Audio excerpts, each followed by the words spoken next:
Ngangizona lapho ungagcina khona, ungizonde the way lapho ugcina khona, ngoba into engiyaziyo kakhulu ukuthi asoze salingana ngamandla, ngeke silingane ngegaba, futhi ngeke silingane ngama-status, ngeke silingane futhi ngempilo, futhi izibusiso zethu mfethu ngeke sifike ngokufana empilweni zethu.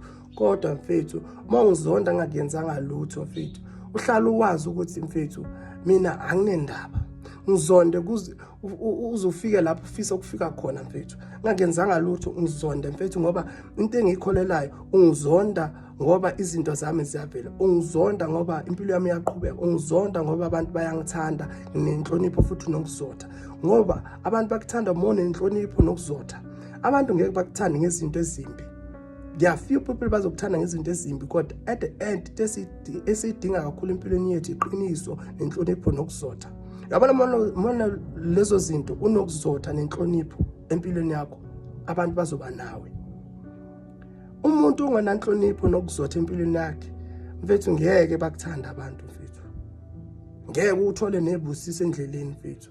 Yabona ingakho bathi mfethu mona ukuzotha empilweni yakho mfethu, khuluma nabantu, uze umuntu athi ngiyafisa ukuthi uNkulunkulu aphendule imithandazo yakho njengoba ngani yami uzabalaza kangaka, ngoba uyabona ukuthi uzimisela kangakanani ngempilo futhi ngempumelelo yakho ukuthi ifezeke. Okwamanje khona manje kithi mfethu ungangizonda dewe ungizonda kakhona, ngakuyenzanga lutho, anginendaba, ngoba ngiphumele izinto zami zakhanya, suyangizonda ngingenzanga lutho, angizonda uzugcine la ugcina khona, anginendaba mina. God bless you.